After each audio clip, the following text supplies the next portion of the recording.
É um versículo tão significativo. Eu queria compartilhar com vocês rápido. João 3,16 diz: porque Deus amou o mundo de tal maneira que deu o seu Filho, para que todo aquele que nele crê não pereça, mas tenha a vida eterna. As boas novas do céu. As boas novas do céu. Um homem no Jardim do Éden, ele falhou, porque mesmo conhecendo ao Senhor, conversando com Ele, tendo intimidade com Deus, em determinado momento ele desobedeceu. E olha, a desobediência não é nada, não é outra coisa senão a não obediência. Então Deus disse: não coma do fruto. A mulher comeu, o homem comeu e o casal pecou.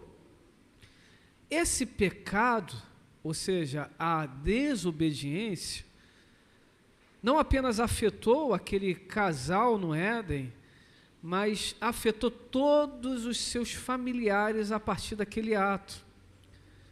Por quê? Quando nós erramos, quando nós falhamos, infelizmente nós não prejudicamos apenas nós mesmos, mas o pecado ele é tão terrível que ele também traz consequência ao coração, à vida de quem nos ama. Por isso que é comum, quando uma pessoa erra, ainda que a consequência seja para a vida dela, todavia, nós que estamos de fora observando e amamos, nós também ficamos com o coração apreensivo.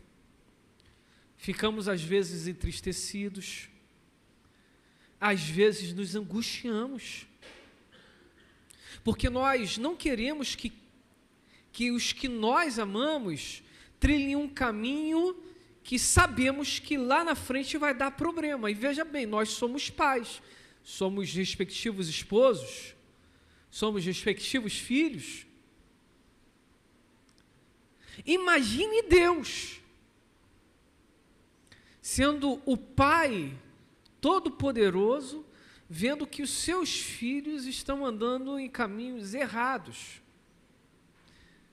Como pais terrenos que somos, nós providenciamos, tentamos ajudar a criar caminhos, a abençoar de alguma forma o Deus Todo-Poderoso.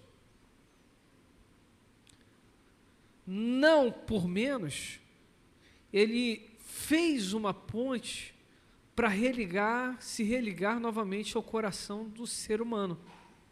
Então, aquilo que o pecado fez, criando um muro de inimizade, uma dificuldade, não é assim que acontece quando alguém erra conosco. A gente, na maioria das vezes, fala assim: eu perdoei, mas não quero andar perto, quero nem ver colado.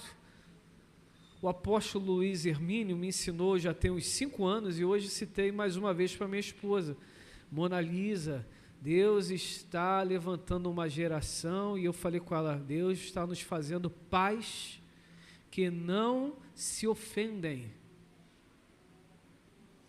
que aprendem a tomar pancada e falar: vamos orar, vamos falar com o Papai do Céu, porque o Papai do Céu tem resposta para tudo.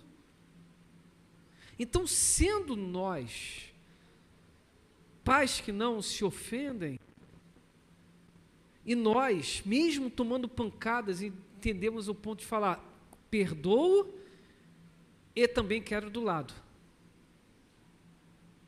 Perdoo e preparo um banquete. Perdoo e coloco a sandália nos pés. Perdoo e coloco a roupa digna. Perdoo e coloco um anel de filho. Eu não perdoo e deixo fora, eu perdoo e trago para perto. E por que trago para perto? Porque só com aproximação que feridas são curadas. O filho quer se aproximar, o pai está dizendo, o coração está aberto. O filho não quer se aproximar, o pai continua cuidando das coisas com o filho mais velho.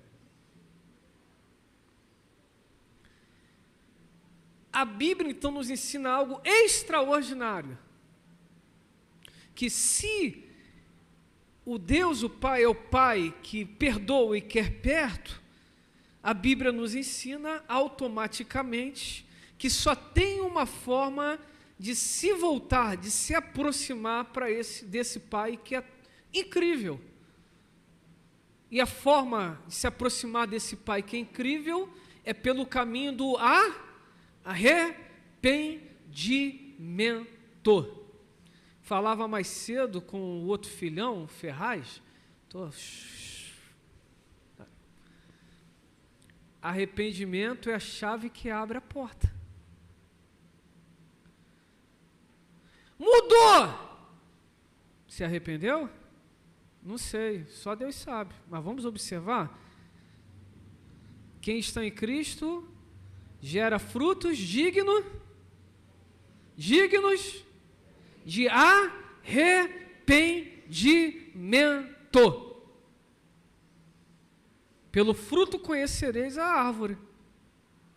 Vamos olhar, vamos observar, vamos dar validações, dar um caminho, trilha aí. Estou vendo.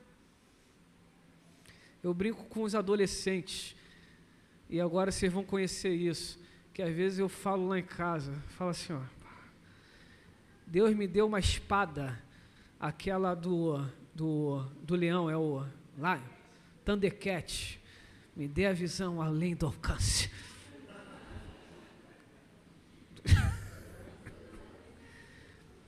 Yeah. Thundercat! Oh.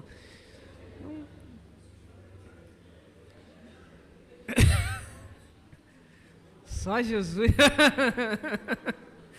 Tira lá do baú esse negócio, só Jesus.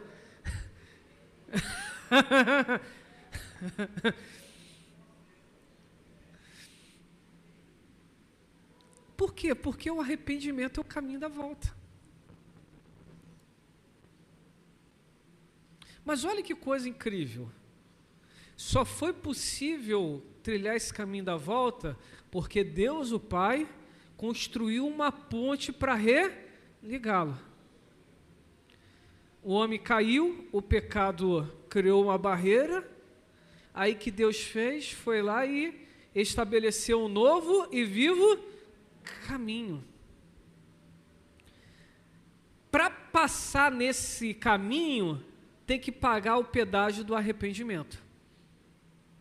Quanto é esse pedágio? Arrependimento. Qual é o valor? Arrependimento. Não tem como nos religarmos ao Senhor sem arrependimento.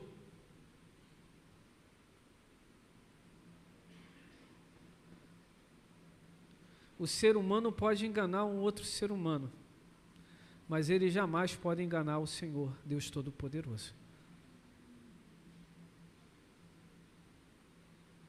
Deus olha o coração.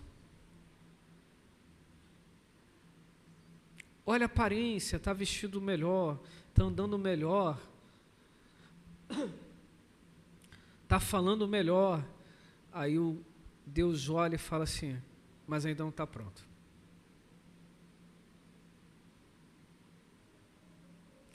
Está andando melhor, está vestindo melhor. Deus olha o coração e fala, está pronto. Por quê? Porque Deus conhece o coração. Para comigo aqui um pouquinho. Como está o seu coração diante de Deus?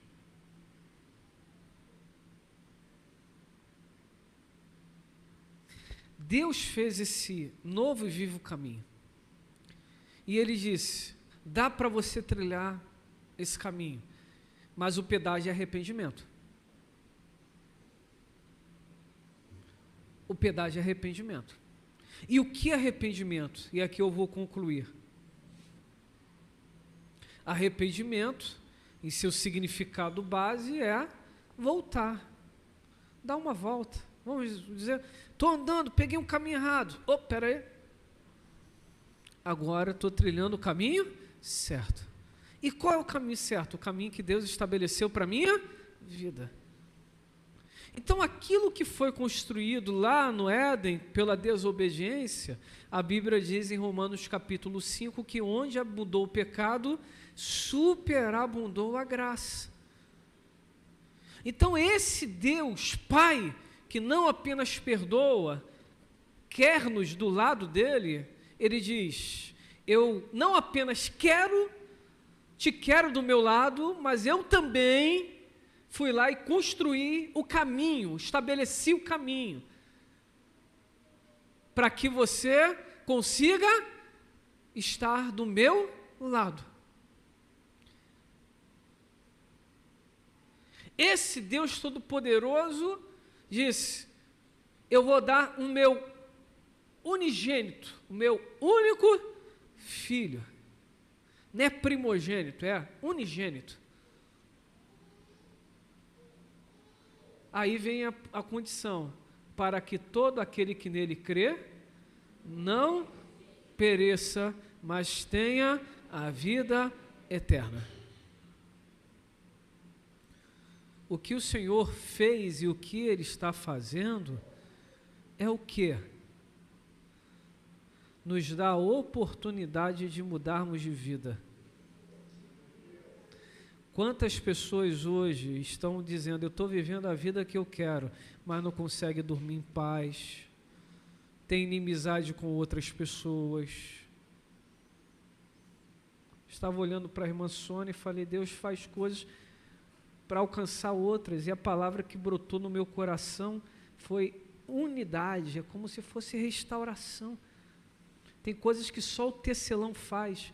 Estava vendo um filme um tempo para trás com minha filha, Valente, já viu que eu assisto tudo com eles. Aí a filha rebelde foi lá e rasgou. Qual foi a cura para aquela família? Costurar mais uma vez aquela maravilhosa tela. E aí a mãe que tinha virado ursa se tornou aquela mãe, e ela se arrependeu, reconhecendo que as palavras, as atitudes dela eram erradas.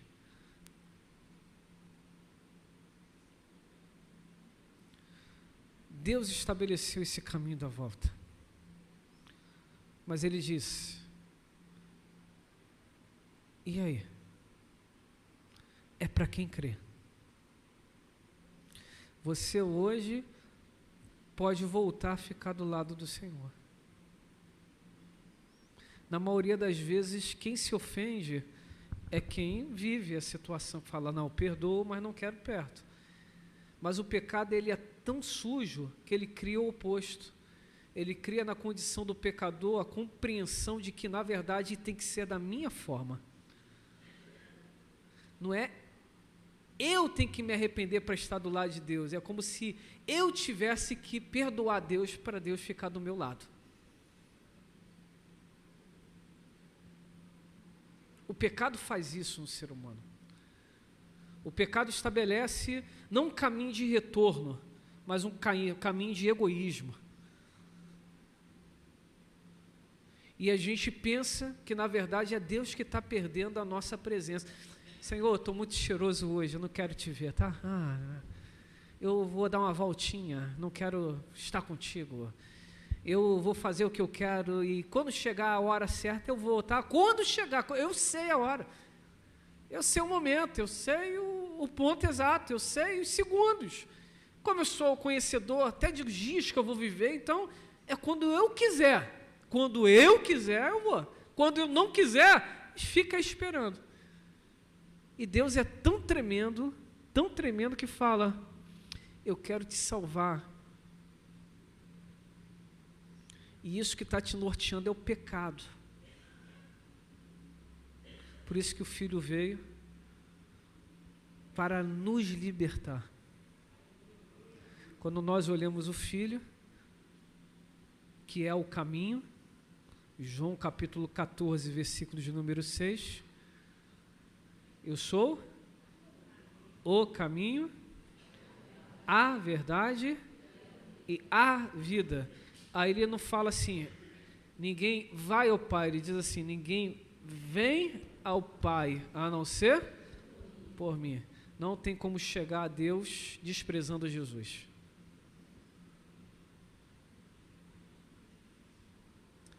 E olha, concluo isso. Jesus não te quer em parte, Ele te quer totalmente. O Senhor Jesus te quer integralmente.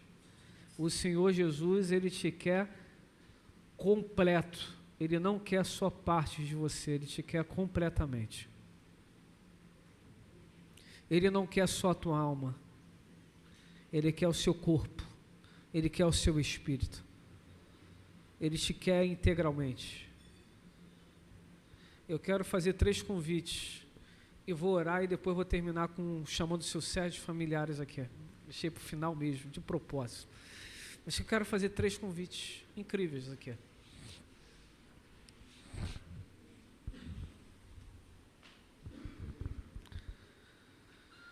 Primeiro convite. Talvez você chegou aqui nessa noite, nessa festa incrível, para ser uma testemunha de algo tão extraordinário. Ninguém ficou milionário aqui nessa noite, mas o inferno perdeu.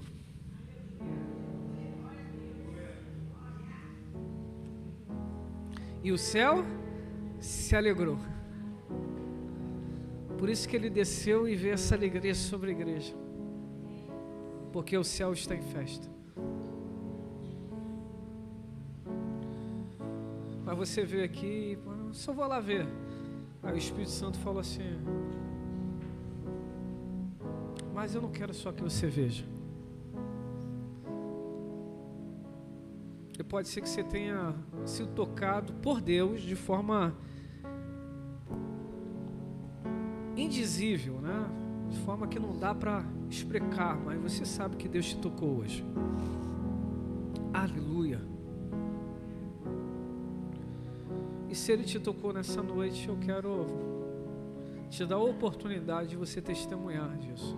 Então, o primeiro convite é para aqueles que querem se aproximar e se entregar de corpo, alma e espírito ao Senhor, totalmente.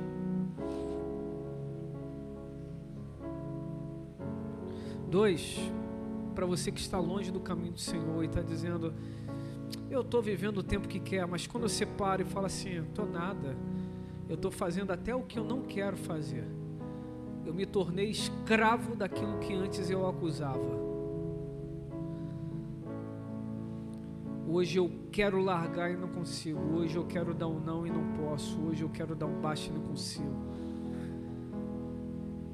Você já conheceu o amor de Jesus, mas mesmo conhecendo o amor de Jesus, decidiu dar uma voltinha por aí. O Espírito do Senhor pode ter te conduzido a esse lugar para falar contigo. Chegou a noite. E 3 últimos. Você pode conhecer do Evangelho, você pode estar congregando, mas assim como o eunuco falou com Filipe, pode ser que essa noite você esteja dizendo, tem água, e o que me impede de ser batizado? Cremos que o batismo não salva, mas todo salvo precisa ser batizado. Por quê? Porque é o testemunho público.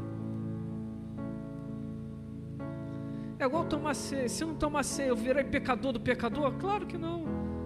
Agora, só toma ceia quem é discípulo, quem senta do lado com Jesus, senta à mesa.